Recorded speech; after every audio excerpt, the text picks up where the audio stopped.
Hi, it says that I'm live. So this is Lisa from The Upside. And in a continuation of our live talks and engagements with curators and artists and a lot of people that we're collaborating with, today we are going to talk about the new creative economy with Bandana Tewari, and I'm really excited about this one in particular. Bandana is an incredible sustainability activist. She's a fashion journalist. She's a dear friend as well, and she is one of the curators for the TheUpsideSpace. So I'm just going to let in Bandana, and we're just going to wait a moment while Bandana. Hey! I'm sorry, it's so dark here because it's 10 o'clock.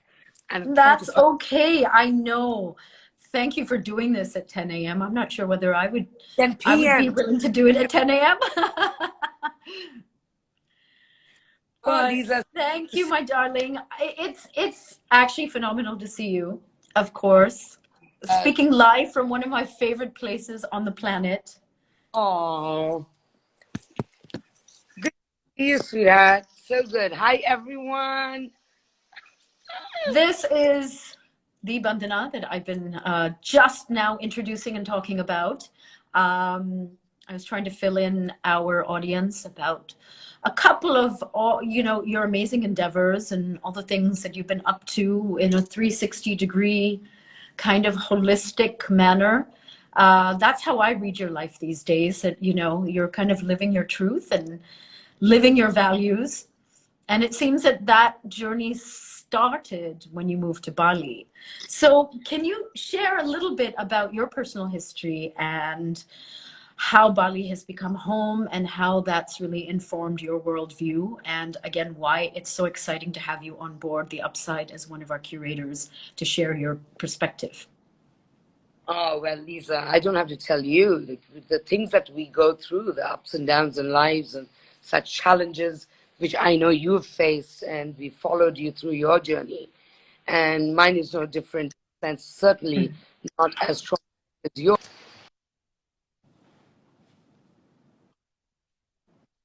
We all come from, big changes happen when there is pain and, Yeah. it challenges you. And I certainly came from, my whole life was broken, and Bali was my little refuge. And I'm a single mom today with a beautiful daughter, and coming here, it's a conscious choice. Like we can sit and mull over things, or you take that pain as an opportunity to change. And it not only changed my personal life, it changed my professional life. And of Yeah. course, being in Bali, surrounded by nature, all of that fuels this great desire to be more authentic in life. But I think, in retrospect, now that I'm not suffering, I'm not in emotional pain, I feel better about myself, all of that. I think, my God, we undermine, when these challenges come forth, the kind of dramatic change that can take place in your life. And for me, it was everything from leaving high-end fashion to sustainable fashion, not just being a writer, but being an activist, living a life where I'm not consuming so much. What I do with passion. I don't think there's any difference in the way you are doing what you do. But I keep talking to young people all over the world, and uh, the one thing I would love to say is like, oh my God, whatever damn challenge that you're going through, you have no idea how much it's going to push you forward to be, hopefully, a better person. Like, hopefully, I am a better person today. So I marvel at what we are taught, that Yeah. what we are sometimes wrongly taught, that everything is about success, everything is about ownership, everything is about consumerism. And it's only when you are completely stripped of every power, you feel alone and vulnerable and sensitive, and you run away that you rebuild. And so Bali was the place I could rebuild my life. And for that, I'm eternally grateful. And, you know, and of course, I've been tracking your personal journey as a friend, but also as, as you pointed out, as someone who's sort of gone on this, like the way I put it is that, difficult times give us an opportunity to fall apart and then remake ourselves, rebuild ourselves, in a way that, that is often more authentic, more aligned with our inner voices and perhaps our inner callings as well. So I Yeah. see that very much coming through in your personal story and your narrative and your mission. And that's again why I was so, I really chased you down to be a part of the Upside Space, because I think that it's such an incredibly valuable viewpoint that you bring to the world. And I know that you yourself give a lot of talks. You're now a TEDx speaker. You write, so you share your story and you share your perspective quite widely. But I thought that this would be an interesting opportunity for you to share it through the narrative of art. Art Yeah. as storytelling, which is, what we are trying to do with the Upside Space, with a lot of passion and a lot of intent. So what we wanted to actually touch on today, though, is, I know, a topic that's very close to your heart, which is the new creative economy. It's something both of us have come from a background where we've been part of fashion or entertainment or, whatever category you want to give it, but, driven by a very hardcore consumerist attitude. And I think that we both have, individually and maybe even collectively, there's quite a few of us who have experienced a shift. So when we're talking about the new creative economy, maybe we have to establish what is the current economy that we're inhabiting. What is it about? What do we do with the things that we buy today? How would you reframe that? Like, how would you share that, Bandana? What sort of economy are we inhabiting in general today, and where does it need to go? It's funny because I don't come from art academia background. So I'm so grateful when Upside Space asked me to be a curator for young Indonesian design artists. Here, I come from actually I did my master's in filmmaking. I'm not even trained to be in the fashion industry. I wasn't trained to be a journalist, and here I am. I'm a journalist. I work in the fashion industry, but the idea of creativity is like when you live in a very consumerist bifurcated world where your whole life has been divided into, you're going to be this kind of a person, and then when you are of this age, then that's what you can do. And that's what fuels consumerism. To just give you an example from the fashion world, which I use it all the time, as women, we are told that, in the daytime, when you're going to school, you have to look a certain part. So you wear certain. Then, you go to work and you've got to be in a conference room with male executives. Then you put on your power suit and look the part.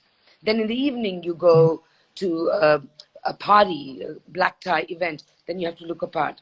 So I have been And those messages are reinforced, and they're reinforced so much through everything that we consume, social media, and all the messaging and all the conversation. It's overwhelming. That's just one part of us in our daily lives as women. We're told, be that many type, like as if none of them are interconnected. In the same way, creativity. I've excelled in my master's in filmmaking. I'm not being boastful. I'm just being encouraging of people who study hard, who are geeks like me. I had to teach myself fashion. I had to teach myself journalism and, how to write in a decent way and have a narrative that makes sense. But all of that is me.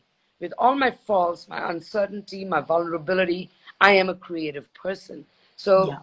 the idea that, art is only for artists, writing is only for journalists, filmmaking, we are a unified whole. So I think it's wonderful to be embraced. If I'm creative, then I enjoy creativity in so many different aspects.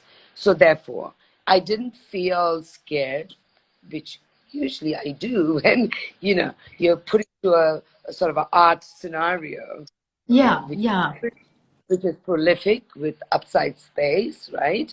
And and I thought, wow, what an amazing acknowledgement that creativity is creativity. And what does this creativity look like? This new age creativity. Look at NFTs, right? Today, a meme can be an NFT asset. A pair Mm-hmm. of sneakers can be an NFT asset. So we are Mm-hmm. breaking so many boundaries about what is art. And this kind of democracy, and it's almost frightening because I can well imagine if you're a purist, you would sit there going, what on earth? When the founder of Twitter auctioned his first tweet, it went for millions, right? And that Mm-hmm. was an asset.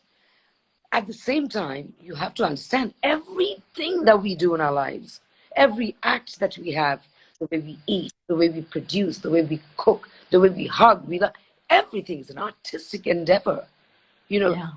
if you study psychology and the idea of why is culture thriving, culture, which involves art, relationships, everything that we all do on a daily basis, you know, a psychologist will tell you there's a deep need for a sense of identity, the need to survive, the fear of death, all of that that makes us want to create, to imbibe ordinary things in extraordinary ways. So, for me, in my very frugal, humble understanding of what creativity means, it has to be there in every part of your life. So, I refuse to be divided. I refuse to be told, oh, you work in fashion, therefore you have no Yeah. interest.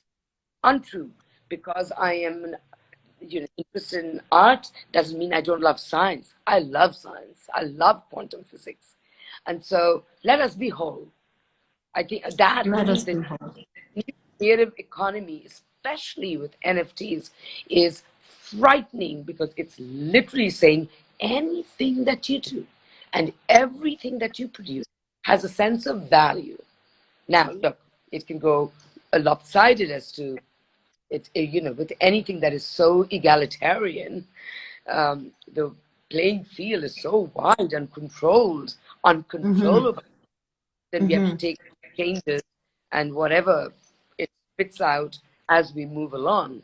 But for the moment, I find the fact that someone as ordinary as me asked, who's living in Indonesia, to be asked, let's bring in the Indonesian artists. You know, I cannot begin to tell you how proud I felt of my journey, how much I want to support our local creative artists, which I've always done, by the way, even in my silly little ways. And to be asked by you and Upside Space was it's an acknowledgement that uh, we we have an ownership over this kind of creativity.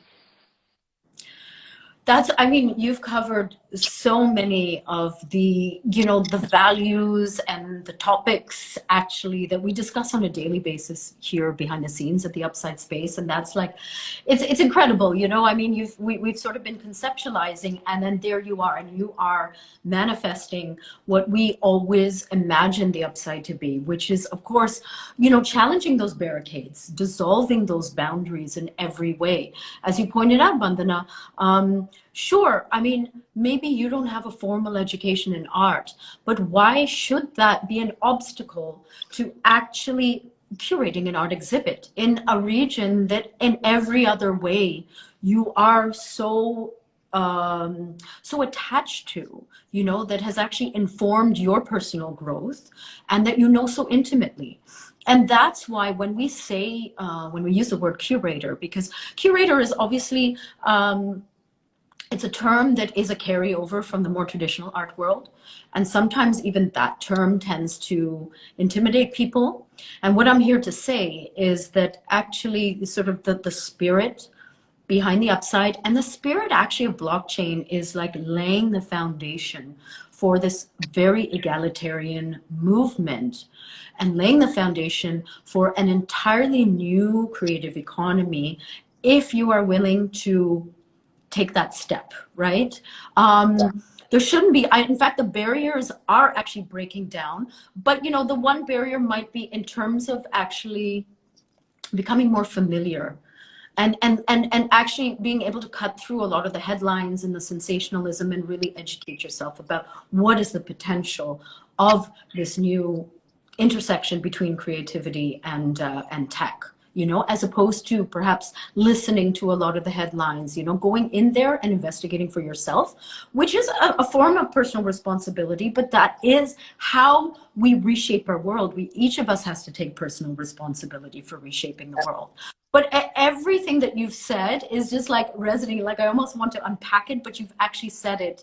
And I'm just gonna let it lie there because, you know, I do wanna actually touch on one thing is that also when we were conceptualizing, when we said curator, we're using it as a title, but not necessarily in the way that, as I said, the traditional art world might look at or view a curator, because in our opinion, a curator is simply somebody who's a storyteller, who's an enabler, because the curator actually is the person who also is the person who communicates to the audience the story and becomes the portal also of that particular region, right? Like I want to see Bandana's version of Bali. I want to see Bali through Bandana's eyes. And there's a huge value in that, you know, experientially. And as far as a creative economy is considered, but also, I mean, the thing is that this is a way of becoming an art buddy for an audience. I know that there is a huge audience of people out there who also have always felt kind of intimidated. As soon as something like the word art comes up, quite a few people feel like, no, that's not for me. I don't know anything about it. I don't feel comfortable in that setting. I don't know how to speak about it fluently. But none of that should be a barrier. And that, again, is something that blockchain is addressing. Absolutely. You know that I'm a writer. You know, that's my sort of I know, and you write brilliantly. And with there's no difference in if me as a writer, how authentic am I going to be? How good is my storytelling? My storytelling is only as good as my engagement with the topic. Right? And my topic of engagement has to be real to me. So you know, it's no different from Asian countries. I'm in Indonesia. It's one of the youngest populations in the world. Right? I'm a single mother. My daughter did a high school here in Green School. So yeah, you get all these kids who are creative, who are not necessarily thinking of even going to art schools or whatever, but they've been creative. They're creative, and you know, they have this whole drop culture. They make these T-shirts. They do some fancy graphics around it. They create themselves, and then they drop it amongst their friends, and they make a little bit of money. Go to, it's called the frog market, which is like secondhand market. They bring stuff, they stitch things together, and then they drop a collection. So there is this whole creative juice that comes from living in this moment without any kind of pretension of, I'm sorry, I'm a geek, but I'm going to say pretension of creativity is not an ownership that goes with PhDs and, you know, go to the right university or whatever. I've seen it. Exactly. In fact, the funny story is when I shifted from mainstream fashion to sustainable fashion, Gucci sent me a beautiful beach bag, which was made from recycled nylon that comes from fishing nets that are abandoned on the beaches. And it's a beautiful bag. I immediately sold it online, auctioned it on my to promote. That's great. Indonesian artists, and they did an exhibition in Indonesia. Young Indonesian artists. By the way, 2 of them are featured in the Indonesian curation at UpsideSpace. And sama. yes. And so the idea that let's not sit on pedestals and pretend that, because, you know, like journalism, like fashion. Fashion sort of is the most pathetic part about fashion is it is never democratic. Even though we are wearing clothes all the time, we are consumers all the time, we are buying all the time, yet we distanced the production, we distanced the creativity, we distanced the interconnection between product, people, purpose, process, and we just made it so fancy that like if you were into fashion, that means you belong to another world, a snooty world, non-democratic. The echelons of society could only access it, but not the common person, even though everyone is wearing clothes, right? Exactly. And so for me to recognize that perhaps the same thing can happen within the art world was quite easy to sort of mull through, recognize. And when NFTs started, I was like, damn, this is like, I don't follow it in the way that, I'm not a trader in NFTs, I'm still learning, but just the idea of it and the way it started, it really is like a rebel art movement in many ways that is It accessible is. to It's a revolution, but also you might say an evolution as well. And at the end of the day, also, Bandana, I'm sure you kind of see it in the same way. Because look at me. I mean, I'm the co-founder of TheUpsideSpace, and I do not claim to be any sort of a tech expert. That's not me. But what you have to do is you have to look at this incredible disruptive innovation and decide, how am I going to use it? It's all about the intent. How am I going to use this in order to address whatever fault lines there are or issues there are in the system today? How do we right, evolve the system? How do we improve the system? Therefore, how do we use this thoughtfully and in a way right, that will actually benefit more people? I mean, that's sort of actually the question that should be asked a lot more about NFTs. But what ends up happening is people are like, oh, it's, people use it to make a lot of money, or they flip it, or they this, or they that. And the conversation is shifted away from, how it really does democratize the creative economy, how it democratizes the arts, how it creates this incredible, unprecedented amount of access, yeah, whether you're trying to put together an audience and artists, because traditionally, just like the way you've been describing the fashion world, which of course, I've had my own brush with the fashion world, so I understand that. But in the same way, the art world has built itself on this rarefied kind of atmosphere where it's right, very opaque. There's a lot of barriers to entry. And then as a result, it makes a lot of people feel like they just can't engage with it. Even right. though, it's kind of something, it's an image that's been created in our mind. And NFTs and blockchain directly addresses all those things and actually puts the power back in the hands of artists, not just artists, but also the audience as well. There's never Yeah. been a time when artists and the audience have been able to directly connect with each other, because there's always been mediators, right? There's always been middle people in I, between it. And like in fashion, there's a tastemakers, right? Like you're either you're in it, you're in the charm circle, or you're out of the charm circle, and then somehow you're always made to feel like less than. And the new creative economy is all about saying, forget that, I'm worthy, I have something to say, and I'm going to express that and put that out there. yeah, so this is what I love about it. The idea of the new creative economy. There's sort of this very egalitarian, democratic space of creativity. It feels good because the voiceless seem to have a voice, right? So if you don't have a great gallery to who represents you, then you have an NFT platform that can do that for you. So in that spirit, where you felt marginalized as an artist and now you feel you have a say, that you have a platform, then therefore the onus is on the artists, the creators, to then look out for somebody else. So now your art has to stand for something just beyond yourself, because now you've finally found the space that is so democratic that the voiceless can have a voice, so to speak. So then who are you going to stand up for? I mean, I've worked in fashion for so long, and I was dealing with all kinds of beautiful product, faceless thing, but they were things, but they're still made by human beings, still made by human ingenuity, you know. And so my purpose in my activism in the fashion world is, it's all lovely to say product, but can we also talk about people? Can we talk about the process? Can we talk about a purpose? So when now you've been given the platform, what are you going to do? What kind of change are you going to bring?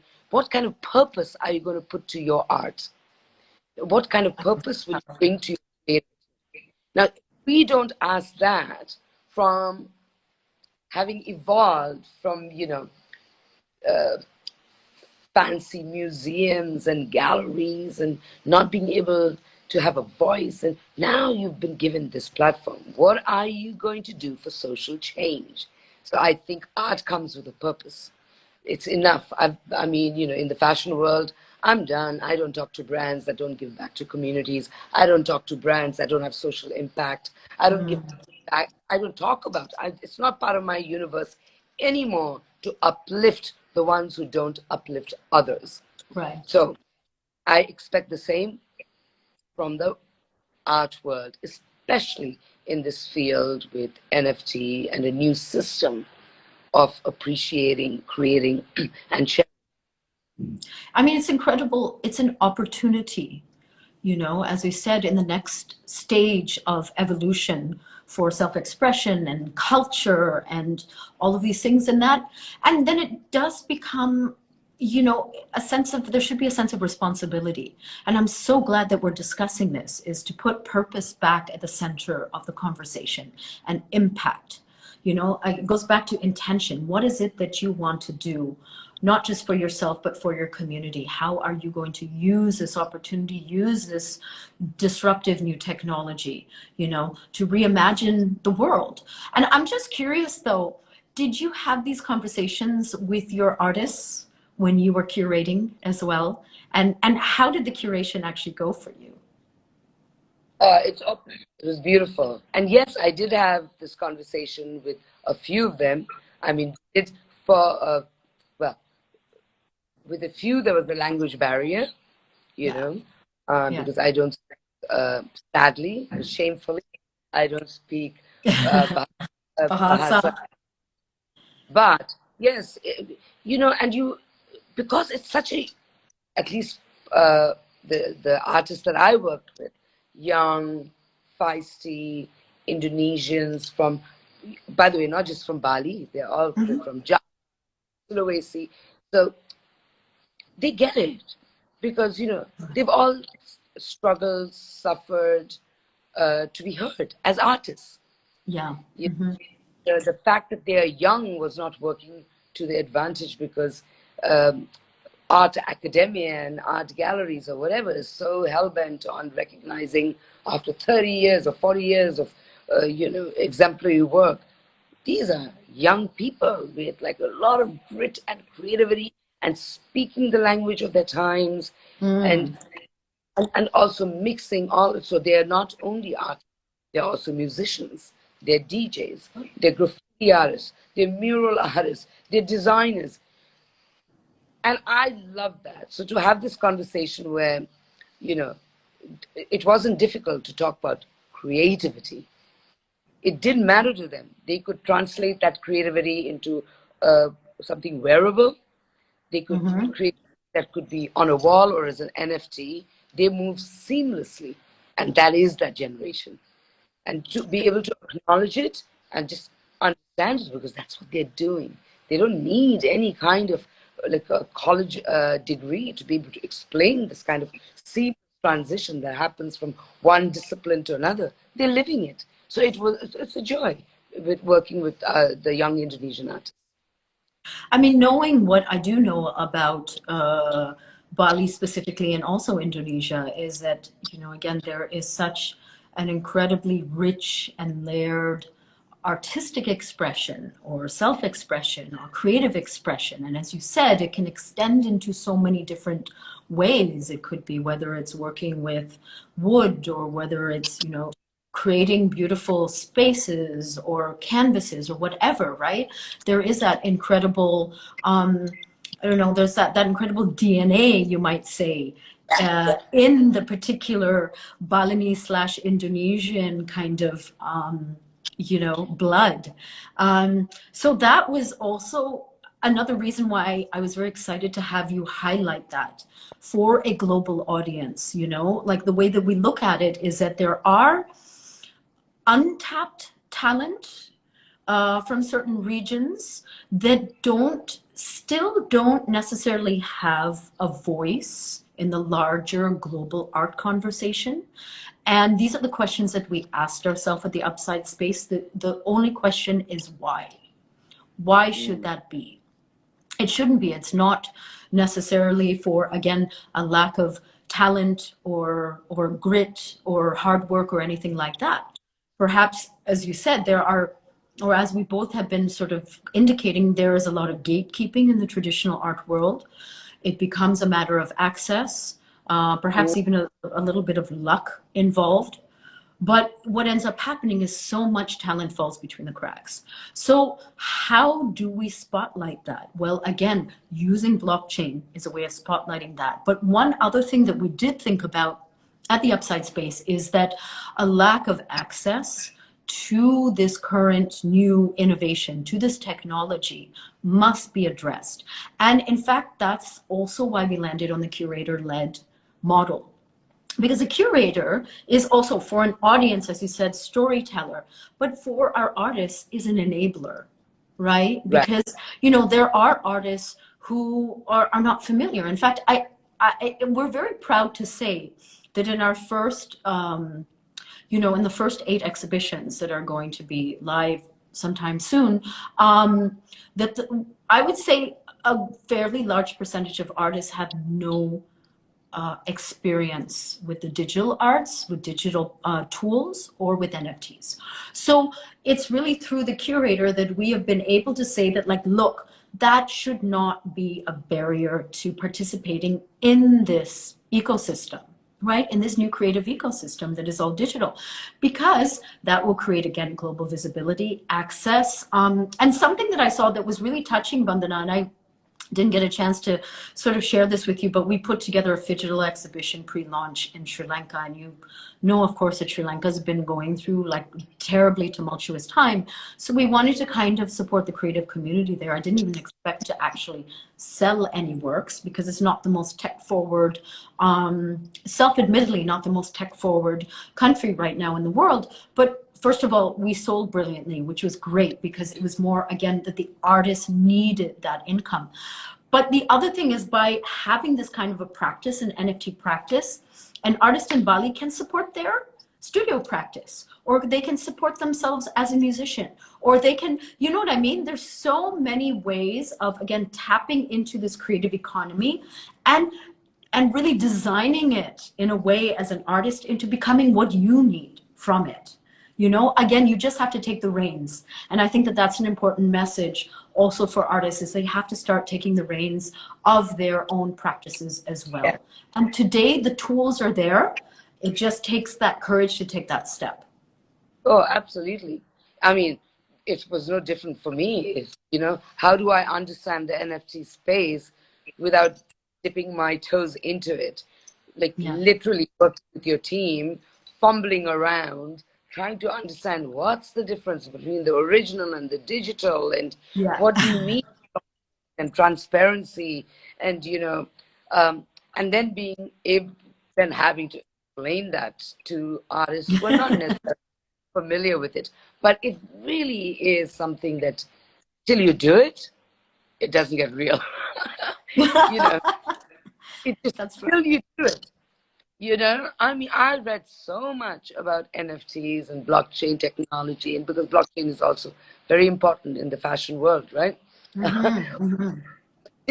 Till you literally sit there and figure out what it means to sort of augment a digital version of your original and blah, blah, blah. Till you do it, And I think for the artists too, it was a learning curve, because you know it is intimidating and it is frightening because it shot up so quickly Yeah. that it became so huge, and you're almost like, oh my God, have I missed the boat? I mean, I can't imagine to an artist. I'm not even an artist, you know. Yeah. For a young artist who's sitting with the kind of assets that actually work for the NFT platform and the NFT space. So it, um, I think, you know, that's what we laughed about. That just do it and you'll understand as you go along. Yeah, exactly. Exactly. In that sense, right? It is about creativity. You kind of do your homework, but then you throw it away. You have some faith, you kind of surrender to the process, you know. Yeah. But also this sort of brings up an interesting point as well, is that I mean, blockchain and Web3 values are so much about community, right? Doing everything as a collective and decentralizing, going from centralization to decentralizing, which of course makes a lot of the powers that be very nervous, and, you know, and thank God they should be challenged. So this is an incredible opportunity to do that, whether all of the structures, all the traditional kind of structures that we've been dealing with, both culturally and financially and beyond that. So Right. community, as you said, probably, you know, I mean, I love hearing this, that it was kind of this experience where you're in it, in the trenches together with the artists, and then hopefully that also transforms the experience, because, you know, already when you're doing it in an isolated way, it's going to be very intimidating. If you do it, you know, together as a community with a common goal, I mean, that entire experience is transformed. And then again, you know, on a macrocosm, that is sort of what Web3 is about, but it's also what we were hoping, or what we're hoping that the Upside Space is going to be able to cultivate, is a really, really strong and supportive community. Because here's another thing that, you know, Natasha, our curatorial lead, says, is that ultimately, she said, the value of a work of art is ultimately actually decided by a community. You know, currently it's, you know, a community of particular art insiders. But if we take that and we, you know, give that power to the collective, that's also very, very powerful. And that's also what's going on Oh, right now within absolutely. Web3. Absolutely. What I find most beautiful, you know, about, and may I emphasize, the younger artists, is that everyone is a storyteller. Everyone is a storyteller, just as everyone is a content maker. Um, it poses many questions about, you know, what is high art, what is low art, but there is no doubt the recognition that everyone has something to create. You know, Yeah. a, a comedian makes you laugh, and that is artistry in its own right. You know, um, and here we are in speaker culture, and you know, what is there not to be called as a creative gesture, however innocuous, ridiculous, like a meme that goes viral and then that can be put up for sale. So what I love most about this space is that, as old as I am, I really feel, wow, what a platform for the youth, you know, because Mm. let's not forget, it is the way the technology has led us. It is the way our socio-political, economic structures have led us. You know, it's not like these young people are watching television anymore. They're consuming their media in different ways. There's Yeah. social media that. So why should I think it's It's an important to, expression of the present, you know, it really is a legitimate expression of where we are. however many fractures that may have, right? Which we know that there are, but there is no denying that this is the moment where you have to propel yourself forward, because all of it is a confluence of technology, youthfulness, dissent, democracy, content creation, all of it, you know. And let's I see where it know. takes. let's Let's see see where it where takes. it takes us as well. Yeah, exactly. The future is yet unwritten. So we've got a question. Tuhina is asking, will the NFT art bubble burst in the future, or is it here to stay? So if I can sort of start You with sharing my yeah. perspective, which is, first of all, bubbles, if you're talking about a bubble, you know, you might say that we're right now going through a bit of a crypto winter. So, you know, when value, you know, when perceived value is not connected with the actual value of a piece, when it's, you know, so disconnected, that, you know, in my mind, is a bubble. Now, NFTs, let's just be very clear about what is an art NFT. So NFT is the digital technology. It's basically a code, you know, encoded on a digital ledger that is associated with a digital asset.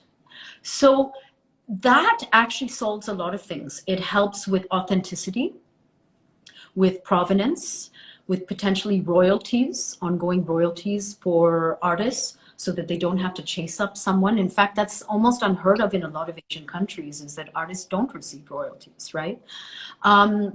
So when you look at the utilities of NFTs, that is here to stay. And I do really strongly believe that, you know, about 10 years from now, we won't even been thinking about it. We probably won't say NFT art, we'll just call it art. Because first of all, NFTs have a utility that are going to be integrated more and more into our lives, you know, and not just with reference to art, it'll be with finance, with, you know, blah, blah, blah, a lot of other things. But when it comes to art, of course, we are still putting like the creative expression at the center of it. And if anything, this recent correction in the market means that quality can now rise to the surface. Like, I see it as kind of like the market is maturing, so that there's a more thoughtful approach towards NFT art than there's been previously, than we saw. Like, things have happened so quick. This has hardly been around for 2 years.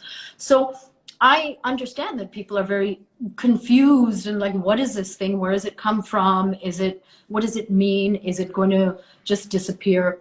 But I also just wanted to say that if we think about this, this is something that I talked about recently. I believe it's going to be so integrated into our life in the same way that, and Bandana, I know that you can probably relate to this, like, remember the days pre-digital photography when we were on a shoot and the photographer would have to take a Polaroid and we'd have to wait a good 2-3 days to see the results. I mean, that was simply a fact of dealing with photography. And today it's all about digital photography and all of our images are on the cloud. And we don't even think about it. Of course, I still value, you know, my old photo albums, but they're more like archival. They're more like, you know, kind of these interesting. I mean, the fact is that that change is now so deeply embedded in our lives, we you know, we haven't looked back. And I do think that NFTs will start embedding themselves in our lives in ways, hopefully, that are useful. That's up to us. We all have a choice. And that's what me and Bandana have been talking about, you know. When we're talking about a creative economy, it is about the artist, the collector, the curator making the choice to make this, to take hold and wrangle this technology into something that has impact, into something that will actually promote change in a way that is meaningful, as opposed to having the technology run away and running after it. So that's how I see it. Yeah, I mean, I love the daring do of the NFT space and the technology that fueled it, you know, and over through history, we've seen the most incredible changes have come from very dramatic, dynamic inventions in technology, engineering, you name it.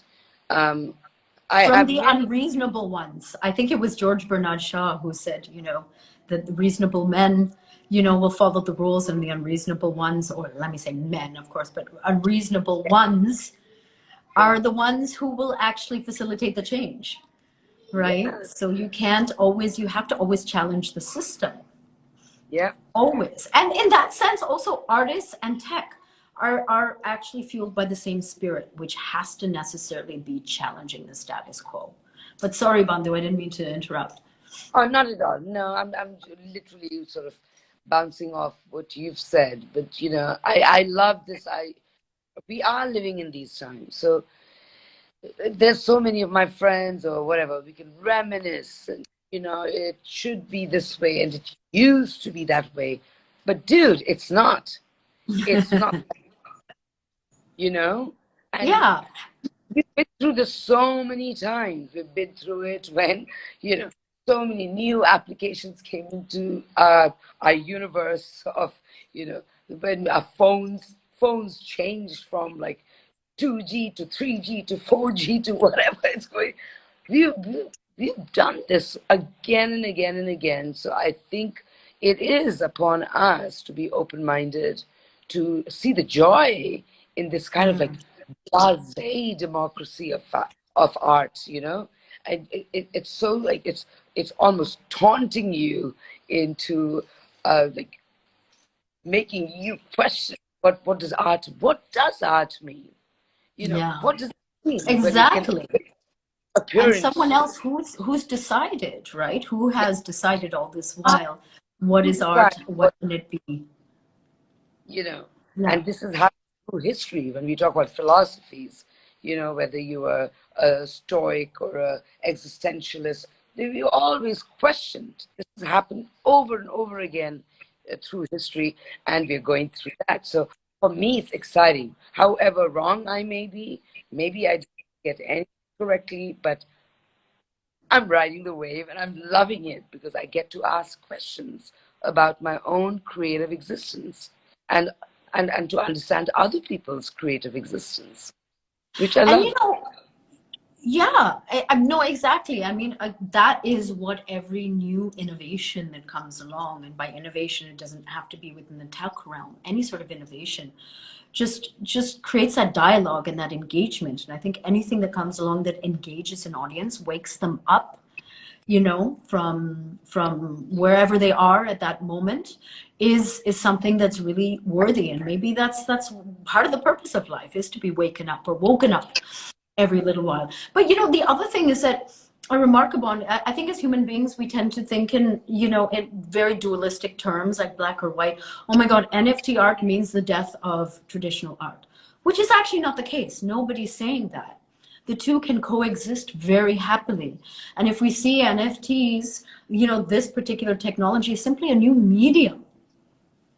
An artist can work in canvas, an artist can work in ceramics, an artist can work in wood and create furniture, as you're saying, or every gesture. This is simply another gesture. This is simply another medium, right? So Bandana, I think I had one question for you, and this is more a fashion-based one, but we're not going to let this one go. Any take on virtual runways and 3D fashion? Oh my God, it's becoming. There's I think every legacy brand, the Gucci's and the Dior's, and they're all into it. They're creating the spaces where you can dress up your avatar. Yeah. Um, you know, uh, I mean, it's a reality. We are living in gaming culture. Now you can have uh, this virtual world that you're part of, and you can. And so I love this is what I love about the clothing thingy, because it's not even about clothes anymore. Because tomorrow in my avatar in that space, in that virtual space, I want to be a cat, or I want to be a tiger. I can be. It's not even about clothes. Or I want to be a hybrid of some mythical creature. I can be that, and how I want to dress. So maybe that's what's going to make me even more creative. I have to bring my best foot forward, my best imagination, to think of myself as someone quite mythical in my dreams, and I can make that happen in that world. So I think it's pretty exciting. I don't think it's dystopian. I don't think human beings will ever lose connection with what is love, what is touch and feel, family, hugging, loving, eating home food, all the normal, beautiful, creative things that we do in our daily lives. But I think we are going to have that avatar life in that dimension where you can also it's like being on LSD, like, just like flip your brains out. Imagine what you want to imagine. Be the daring person. Be the imagination of your dreams. And I think that could coexist. Maybe I'm I being think that can naive. coexist. Yeah, I think that can coexist. I mean, it is coexisting. And as I said, I did not sort of conceptualize or co-conceptualize the upside space as a way of replacing any of that. Human interaction or, connection, communication, and also, physical analog art. I am a collector of physical analog art, and I'm a collector of both, and both can coexist. These seeming disparities can always coexist.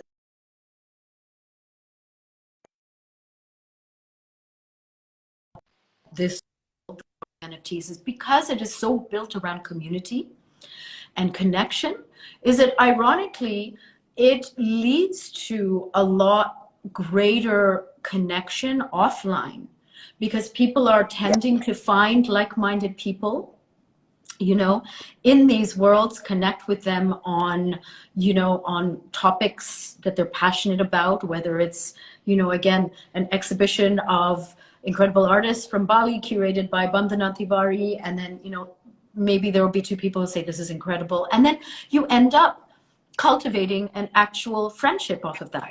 So that's the irony, is that the two can coexist. It might be that the connection is made online and then you take it offline, but that's also what this world is cultivating, and we shouldn't forget that, or we shouldn't overlook that in in service of kind of serving these kinds of sensational headlines that we're always reading about, because the media, as we know, loves creating a lot of panic and sensationalism about every new movement. But before we wrap up, because we could go on and on and on, and I know it's getting really late for Bandhu, I'm so sorry, thanks for staying up for this, but I wanted to open it up and ask if there are any questions. I mean, this is a fantastic opportunity to pose any questions you have. And let me first say, there's no silly questions. No question is off the table. We are all about discovery and discourse. Thank you. Electro Boy said excellent points, so thank you for that. But I would love to hear from any of you. I'm just going to quickly see if I missed any questions. But yeah, this entire creative economy or ecosystem, or however you want to define it, because sometimes we don't have the words as well, right, Bandhu? We don't have the exact words to explain what's going on, but we can feel it. You can sort of actually sense it in the air. So that's also quite magical, right? Like, we are so hell-bent on defining immediately that definition that sort of creates stereotypes, because we don't allow that fluidity of indecision, vulnerability, all of that. So I love that. I am, by the way, I'm not an NFT expert at all, but I love the sense of like this curiosity and a little bit of like perhaps trepidation and fear, because I'm learning something new, that I'm entering a new era. I'm entering a new era. It's like, don't forget, we've done it with the music world. The way we consume music, the way we consume films today. Look where Netflix has taken filmmaking, regional filmmaking. This is happening all around. So I do find it quite surprising when everyone gets started about NFTs. It's like every other thing that is existing in your world is also changing, And this, because it's art, I think people think there has to be some sort of like a sacred space, a platform that's almost untouchable. And this has become, with NFT, it's become too real, too touchable, if I may use the word, accessible, youthful, dramatic, fabric, and what have you. So I think that worries an entire industry built on a lot of privilege. And at the same time, I'm very excited for everyone out there to be able to see what you put together in terms of your storytelling. And, it is the ultimate kind of connector. It's transportive, hopefully people will come to the Upside Space, and we like to think of it as a cultural hub, a discussion point, and a place to discover incredible talent from untapped communities, or also established artists, but to be able to get a taste of, I'm going to say something I said earlier on in the talk, to get a taste of Bali and Indonesian culture through Bandana's eyes. I mean, what an incredible opportunity. So thank you, Bandhu. Thank you so much for doing this, for collaborating with us, for lending your original mind, your thoughts, your creativity, and collaborating with us at the Upside. I'm so excited for this, and I hope that we can in fact do another one, maybe a little bit later on down the line as well. Yeah, Electro Boy is saying what's missing in current art NFT scene is Bandana's POV. So there you go. We're bringing it to you. I agree with that. I second that. But that's the exciting thing, right? For the privilege. Thank you. So grateful. I want to say thank you to you, to Natasha, to the whole team. I never thought I would be doing this, and I did it. And I love it. Yeah, and you I'm did. grateful. Thank you, everyone, for tuning in. This is Lisa from The Upside and Bandhu from Bali, and we're going to sign off now. So have a great evening, everyone, and stay tuned for more lives coming up. Bye. Good night. Good night. Good night.